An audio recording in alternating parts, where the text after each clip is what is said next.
welcome to the Epic English channel. I couldn't believe how my life had turned into a nightmare in just 4 years. 4 years ago, my wife started working at Gilbert Divorce. Our kids had become teenagers, and Sarah was eager to get out of the house. At the time, an entry-level secretarial job seemed perfect. My name is Skip Trexler. My real name is Austin, but everyone has always called me Skip. I've always been what people might call wiry. I'm of average height and weighed under 140 pounds when I graduated high school. That I wasn't interested in any kind of sports, especially competitive ones. The closest I came to anything athletic was non-arranged shooting. All through high school and college, I spent most of my non-academic time either shooting or reloading. After 8 years, I was able to consistently hit a 2-inch target from 100 yards away. My favorite weapon was the Marlin 300M 36C chambered for the 200M 19 zipper cartridge. That round had been out of production for years, but I made my own by resizing 30 to 30 casings. Success in something like this gave me a sense of accomplishment that I desperately needed. During my college years, 2 important events occurred. I met my wife, Sarah, and my future business partner, Chuck Fuller. Aside from that, it was a bit uneventful. I earned a degree in geology, got married, and together with Chuck, started a small surveying business. Life was good. Chuck and I never worked for anyone else after college. We each invested $2,500 and founded our small surveying company. We focused on small jobs and numerous real estate transactions. We weren't making a lot of money, but we felt comfortable and were happy. Chuck married a local girl 3 months after Sarah and I tied the knot. My family owned a cabin that we called the Bungalow on 160 acres in Keuchel County. It was where we held all our family gatherings when I was younger. The Fullers, on the other hand, had a proper hunting cabin on 640 acres in Potter County. Chuck and his family hunted there, but didn't use it for much else. That's all you need to know for now. As I mentioned, my life started going downhill about 4 years ago. Gilbert Endeavors was a company that developed and manufactured exercise equipment. Its headquarters were local, but they had manufacturing plants and distribution centers across the country. My wife, Sarah, started working there when our twin daughters, Mar and Mercy, began middle school. At first, it seemed like a great idea. The hours were good, the pay was fair, and the location was convenient. The first year or so was perfect. G hired Terry Ulrich, a retired NFL defensive player, as their marketing manager and official company representative. Unfortunately, my wife worked in the marketing department for 6 months. We were bombarded with stories about the great Terry Ulrich. My wife and daughters were absolutely enthralled by his charisma. Fortunately, after about 6 months, the infatuation seemed to fade. Around the same time, Sarah started working overtime. Chuck and I both grew up in this area, so we knew many people who worked at Gilbert. It wasn't difficult to find out that Sarah and Terry Ulrich had become a couple. As their relationship blossomed, our marriage deteriorated, as Sarah and I drifted apart. My relationship with my daughters also began to fall apart. I never confronted her about it. She started traveling more frequently for business and promotional trips. I became invisible usually, but not always. She would invite me to accompany her to parties and events where I was ignored until the end of the evening. As for intimacy, there was none. How does a person endure such a life? Until Sa started working, our family life was normal. We would go on weekend getaways and vacations as a family. At least once a year, the girls took ballet lessons and played soccer. Sarah was actively involved in the parent-teacher committee and scouts. Every week we had a pizza night. The only thing the girls didn't like was spending time at the bungalow. All of that is in the past. Now, everything is gone. Over the last few years, the number of Sarah's conferences and meetings gradually increased. More recently, during some of her longer trips, she started taking the girls with her. I was never invited or even asked if I wanted to join. I often overheard the girls telling their friends about how much fun they had. They never said anything when they knew I was within earshot. Terry Ulrich was never mentioned, although I knew he was at every outing. At the New Year's party hosted by the Gilberts, everything finally became clear. Sarah could hardly avoid inviting me. I didn't want to go. The humiliation of silently living with her infidelity was bad enough. I was afraid I wouldn't be able to control myself if the situation escalated. I was right. The girls were dressed to the nines. Marcy and Mercy were thrilled because it was their first adult party. I didn't own a tuxedo, so I just wore the best suit I had when we arrived. There were several 100 people gathered around. "Skip Triexler, glad you could make it. Thank you for bringing your lovely wife and daughters to our little gathering." Terry Ulrich seemed to smile even wider as he noticed the grimace on my face while he shook my hand. He finally let me go, and I caught Sarah smirking. The girls glanced at me with disgust before quickly walking away. That was the start of a terrible evening. I had a single beer and retreated to a corner, trying not to embarrass Sarah and the girls any further. I didn't say or do anything, and yet I still managed to ruin the start of their night. Terry Ulrich was a big guy, really big. He was at least a foot taller than me and weighed 100 pounds more, all muscle. He was the epitome of lucky hands in the spotlight. My daughters flirted around the room, but my wife spent almost the entire evening by his side. Most of the time, she lightly held on to his hand. A few people from the lower ranks made weak attempts to strike up a conversation with me. Several mid- and upper-level executives noticed me, smirked or made sly hums, and passed me in comments to their companions, comments that, as I felt, were tied to my status as the chucked husband. I didn't hear the words, but the context was obvious. My beer had been replaced with plain ginger ale, which I sipped slowly. I normally prided myself on maintaining excellent self-retreat, and I rarely lost my composure. As many people started dancing, I noticed my daughters were having a good time, and so was my wife, naturally with Ulrich. Over the last 3 hours, neither she nor the girls had spoken a single word to me. A small group of men and women were chatting off to the side of the dance floor when one of the guys pointed at Sarah and Ulrich. They glanced at my direction, started laughing, and quickly looked away. When they saw me staring at them a few minutes later, they were still giggling. That was the end of the evening for me. I set down my glass, and as I headed for the door, I caught sight of Ulrich's hands on my wife's backside while she caressed the back of his neck. Before I could even process what I was seeing, she pulled his head down and gave him a long, sloppy kiss right in the middle of the dance floor. It took me less than 5 seconds to cross the room, spin Oren around, and punch him as hard as I could with a right hook. My hand hurt like hell, and the next thing I remembered was waking up on the back seat of an ambulance. The hospital was only a few minutes away, and I noticed I was alone in the ambulance. I recalled being wheeled into the emergency department. The next thing I remembered was waking up in some kind of recovery area. About half an hour later, a doctor visited me and gave me an update on my condition, along with a broken hand.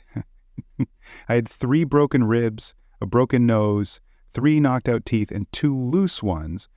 My jaw was wired shut and my right kidney was bruised. Boris had finished me off with a solid hit to the groin, which had caused damage to a few blood vessels. The doctor said that I could be discharged in about 4 days, but would need to spend at least 2 weeks in a rehabilitation center. If I preferred, they could arrange for home rehab. I chose the first option. It was well past noon when my wife and daughters finally showed up. Sarah looked irritated and the girls seemed bored. One said anything since my jaw was wired shut. I didn't feel like starting a conversation. I could speak, but I didn't want her to know that. "Well, Skip, what do you have to say for yourself?" I quickly gauged her attitude and decided this wasn't a conversation worth having. Instead of trying to respond, I just mumbled and pointed to my jaw that we must have sat there for a good minute before she spoke again. I was so embarrassed. Skip. The girls were humiliated that we had to leave before midnight. The entire evening was ruined. And for what? I should have known better than to bring you out in public. I guarantee this won't happen again. She had no idea how right she was. I just sat there staring at her. I couldn't even muster a smile. So I didn't. They stayed for a few more minutes, but since I didn't respond, they eventually stood up and left. Chuck showed up a couple of hours later. We chatted for a few minutes. Yes, I could talk. And then he pulled out. The local newspaper that I had made, the front page, local NFL hero, defends wife and daughters from abusive father. The accompanying story detailed how I had allegedly attacked my wife while she was dancing at the annual Gilbert Endeavors New Year's Eve party. Terry Ulrich supposedly burst into the room and held me down until I was taken away. Not exactly how I remembered it, but it was the story people would believe. Chuck and I talked for a couple of hours and went over a sleeping pill. I needed a good long rest. Most of the next day was spent being examined, poked and prodded. All injuries were accounted for and appropriate treatments were applied. Now all I could do was wait and heal. A hospital staff member provided me with a list of recommended rehabilitation centers in the area. I chose one not far from Hamburg. Chuck came by later that evening, and I sold him my share of the business for $2,500. Of course, the handshake during the deal was the most important part. I was still a co-owner, but not officially on paper. All good things come in time. We laughed about how 1 week in the rehab center cost exactly $2,500. Sarah and the girls never saw me again in the hospital. They did come back the day after I moved to the rehabilitation center, and from what I understand, they were very annoyed that they hadn't been informed. They were even angrier when they arrived at the rehab center and were denied access. Apparently, I had the ability to specify who could and couldn't visit me. When I was admitted, one of the orderlies let me know they had tried to see me. My ribs hurt like hell. When I laughed, the worst part of my injuries was dealing with my teeth. Thankfully, the center had a dentist who could work on site for an additional fee. I decided to take advantage of that. The injury to my hand turned out to be less serious than initially thought. Although I had the option to leave rehab a little earlier, I chose to stay the full 2 weeks. After 10 days, I could finally breathe deeply again, and it felt good. Sarah never tried to visit me again. During the second weekend of February, the National CrossFit Exhibition took place in Atlantic City. Sarah and the girls attended with Terry Ulrich and the GE marketing team. Meanwhile, Chuck and a few of our employees spent the weekend moving my clothes and belongings to the bungalow in Schuylkill County. He made sure to bring my Marlin and all my reloading supplies. 2 days later, I was comfortably settled in my new residence. That weekend, Chuck and his wife June came by to visit. Apparently, Sarah had been looking for me at the office. Since the start of the year, no deposits had been made into our joint account, and Sarah wanted an explanation. Chuck spent half an hour trying to explain to her that not only did I no longer own a share of the company, but I didn't even work there anymore. In frustration, she stormed out, threatening to meet with a lawyer a couple of weeks later. I was functioning quite well. The jaw situation wasn't as bad as they initially thought, so I was back to eating and drinking normally. Within a few days, my dental issues had been resolved, and I decided to leave my broken nose as it was. I needed that little bit of character. It added the rest of the bruises and aches were healing nicely. I kept up with therapy and worked out as instructed. Chuck left me with one of the company trucks and a credit card. I also brought along a large sum of cash in case I needed it. I left my phone with Chuck. The bungalow was cozy, but only temporary. I did some walking and started jogging at a leisurely pace. Terry Ulrich had a large house on Diker Drive just outside of town. It was a long, winding road that climbed up Mount Penn. There weren't many houses there because building on the steep mountainside was difficult. Finding his house wasn't hard, and I managed to locate several good secluded vantage points. Each morning I worked out and got into shape. In the afternoons I practiced target shooting. I focused on inanimate targets. My Bushnell laser rangefinder showed I needed to be accurate at 133 yards. I would be ready when I could consistently hit an egg. From that distance, I I got an average of 100 and I think it was like 132. I also bought a suppressor. I spent my evenings planning, adjusting, and reloading. I started growing a beard.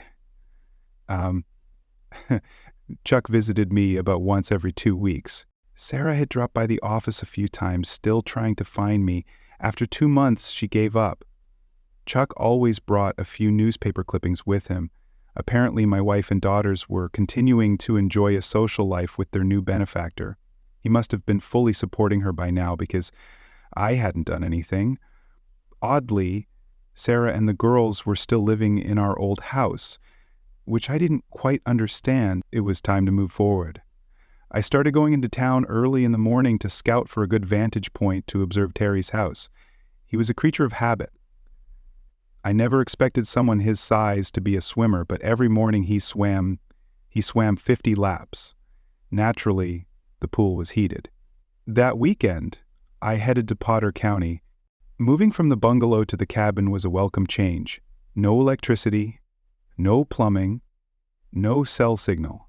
The nearest Walmart in Olson, New York, was a 45-minute driveway. I didn't want to make that trip in winter, so I stocked up on everything I'd need for at least the next 4 months. If I forgot something or needed anything, I could get it before bad weather made the cabin inaccessible. Early Wednesday morning, I drove to the office and transferred all my belongings from the truck into my Subaru Outback. I parked the company truck at a construction site at the base of the mountain and climbed to the vantage point I had chosen at that time of morning. There were no other cars around. I set up my tripod. I had 1 round chambered, 1 in the tube, and 2 more ready. 20 minutes later, Terry Ulrich came out for his morning swim. The first shot shattered his right ankle. Even with a suppressor, it was loud in the early morning stillness. 2 seconds later, his left knee exploded. I loaded the next 2 rounds and took out his left elbow. My final target was his right wrist, but I couldn't get a clear aim due to his erratic movements, so I quickly packed up my weapon and quietly left. 10 minutes later, I left the construction site and returned to the office where my Subaru was waiting. I didn't return to the bungalow but drove straight to Potter County. My first priority was clearing the spring to ensure a fresh water supply. Then I started gathering a good stockpile of firewood.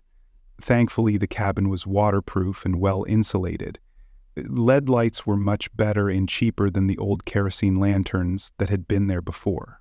Soon, everything was fully under control and I resumed shooting practice, this time with paper targets. The first time I saw her was in the middle of the second week. A tall, lanky woman, dressed in jeans, a flannel shirt, and a vest. Although she was far away, I could see she had a backpack or something similar strapped to her back. She walked along the old logging trail that ran parallel to the open clearing. I used as a shooting range 640 acres. And yet I still had no privacy. Of course, it would have been more practical to build the cabin closer to the road where supplies could be brought in. One day when I had the opportunity, I aimed my scope at her. Hanging from her shoulder was a compact crossbow. I had no idea what she was doing with it, but I was curious. There was a small fire pit / barbecue area near the clearing. So I brought out an old galvanized coffee pot and some biscuits. Yes, I made some very good biscuits. It felt like I was setting some kind of trap. 3 days later, my trap worked. "Excuse me, my name's Claire. I was hoping we could talk." She caught me off guard. I stammered a bit and motioned for her to sit. "Would you like some coffee?" It was the best I could manage. She nodded, smiled, and removed the crossbow from her shoulder before sitting down. "My name, Skip, I got here about 2 weeks ago. I've noticed you around the area a few times. I'm staying at the caretaker's lodge about a mile from here. I try to walk every day and usually end up in this area." I handed her one of my famous biscuits. "Will you be staying here long?" "I'll be here until the end of summer, and you at least 4 or 5 months." She seemed to enjoy my biscuit, but I had the feeling she would have preferred cream and sugar in her coffee. She didn't say anything, but somehow I picked up on it. "Is this your property?" "No, it belongs to a friend who lets me use it." "Do you hunt?" "No, not really. I used to do a bit of shooting, but I haven't done anything like that in years. Now I just do some target practice. I don't want to be a bother, but would you mind if I used this range for a bit of practice? I haven't found a suitable spot to use my bow." She had an accent I couldn't place. English, Australian? Scottish. I didn't want to ask, not at all. "I think we can find something suitable for target support. Feel free to use at any time." She ate a second biscuit. I was feeling quite pleased. "I'm just curious. I thought most people use compound bows these days. Yours is a recurved bow, and it looks new. Trust me, it's better for recurved shooting. For target practice, she used simple arrows, but she always carried 4 hunting arrows secured to her bow. That evening, I drove a few miles down the road and picked up 3 bales of hay, and so began my summer with Claire. Charles. Claire came by every day and returned to her lodge. Each evening, the lodge staff had a tracker on her cell phone, so they always knew where she was. At the start of our second week, a heavy summer storm rolled in. We huddled on the cabin's porch, laughing and joking about her predicament. Without saying a word, she took out her phone and called the lodge. She informed them that due to the weather, she wouldn't be able to make it back that evening and had found a comfortable place to stay. I was both surprised and delighted. That's how my platonic relationship with Claire Charles turned into something intimate. From that point on, we alternated our sleeping arrangements. Highlands Lodge was entirely out of place in Potter County, luxurious and very expensive. Most of their guests were from overseas. Claire's family was from Cornwall. The lodge offered hot showers, abundant food and laundry services, all of which I took full advantage of. Outdoor intimacy is fun, but it's far more enjoyable when you have all the amenities. We spent less and less time at the shooting range. A couple of weeks later, while Claire and I were having lunch, Chuck and June showed up. June seemed particularly thrilled that I had a companion, even more so when she realized it was a fully fledged relationship. For the first few hours, we kept things casual, but eventually June and Claire went off to chat. After the tragic attack on Terry Ulrich, I became the prime suspect. This turned out to be a much bigger problem for Terry than he had anticipated. The press wanted to know why I was the main person of interest. The more they dug into it, the worse things got for Terry and my wife. While the primary focus remained on finding me, the media quickly shifted its attention to the relationship between Terry and my wife. 3 weeks later, Terry Ulrich was no longer the spokesperson for Gilbert endeavors. The police visited the bungalow in School County and found it empty. They had no leads on credit card transactions, no phone records, and no ideas about where I might be. They never thought to ask Chuck about the cabin.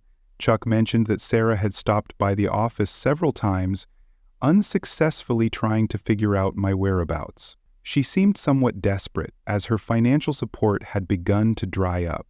According to Chuck, it turned out that Terry had lost interest in her and blamed her for his troubles. I didn't have a plan for what to do next. I couldn't go back, and I didn't have any other options I wanted to explore. At the moment I was drifting. As the year drew to a close, I felt myself becoming complacent. I was happy and content with Claire, but I knew I needed to start focusing on my real life. It was a cool autumn day and I was alone in the cabin. Something felt off, though I couldn't quite put my finger on what it was. I had just stoked the wood stove and brewed some coffee when the door suddenly flew open. Terry Ulrich was just as big and ugly as the last time I'd seen him. He stood in the doorway, a wide grin on his face, holding an old police issues revolver in his right hand.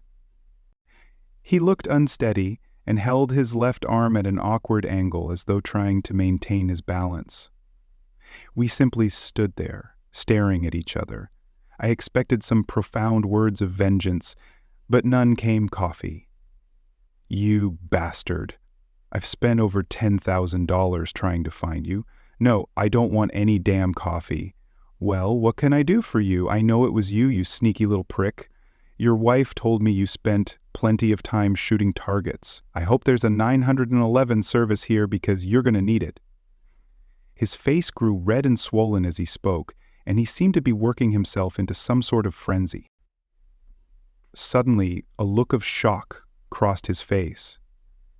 He dropped the gun and collapsed onto one knee. Terry Ulrich rolled over onto the floor and let out a blood-curdling scream. About 12 inches of a crossbow bolt stuck out from his left buttock. The remaining 6 inches were buried deep and securely. Claire stood in the doorway, simply smiling. We ran almost the entire way back to Highlands Lodge. I didn't take anything with me from the cabin. It took Claire about 15 minutes to load all her things into the rental Land Rover. We laughed the entire time like a couple of high school kids.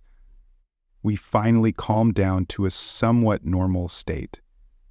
By the time we reached Unnoticed, breakfast was comforting and satisfying. I assume he'll have to call 911.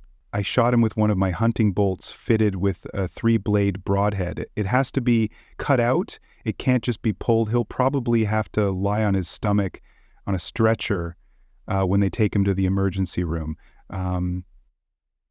That should be awkward. Well, Miss Claire, it seems we're in a lot of trouble now, and it's all your fault. She clicked her fork, loaded with scrambled eggs, and laughed. After breakfast, I called Chuck, and Claire called someone else. I filled Chuck in on the situation, and he seemed to find it pretty amusing. I told him we were heading to Ocala, Florida, where my grandparents used to live. He chuckled a bit, knowing I said it just to give him plausible deniability, while I was on the phone. Claire walked over and pulled my wallet from my pocket. She went back to her seat and continued her call while I picked out some treats for our trip that I had no idea where we were going. But I had the feeling Claire had a plan. She didn't share it with me, and I didn't ask. I was content with my ignorance and trusted her. It was a long day. We finally stopped at a lovely bed and breakfast in the Wisconsin desert. We were exhausted from the road and fell right to sleep. Breakfast was fantastic, and 4 hours later we were at a Walmart in Duluth. Claire had her things, but I had left with nothing. I had no idea what she was planning, and she seemed to enjoy keeping me in the dark. I ended up with a new wardrobe, and Claire walked out with a big bag of snacks. Since I was a boy, I determined to dream of taking a canoe trip across the lakes. At last. I was able to make it happen. Everything was arranged by the time we arrived. The outfitter even offered to take care of Claire's rental car, which gave me a hint that we probably wouldn't be coming back. It was both intriguing and exciting. I couldn't wait to see what else she had planned for me. Before leaving, I made one last call to Chuck. "Skip, what the hell did you do? The news is full of Ulrich's latest debacle. Even some of the national outlets picked it up." "Damn it, Chuck. I have no idea what you're talking about." I could hear June laughing in the background. "Well, his public image is crashing like a lead balloon. Seems like he can't do anything right.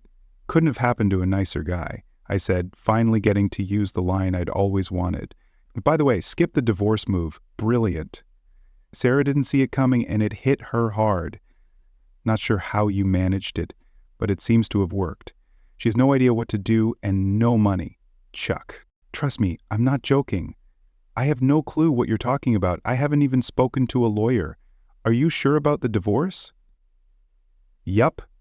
She was waving the papers in my face and ranting about it just this morning. Well, it's nice to get some good news for a change.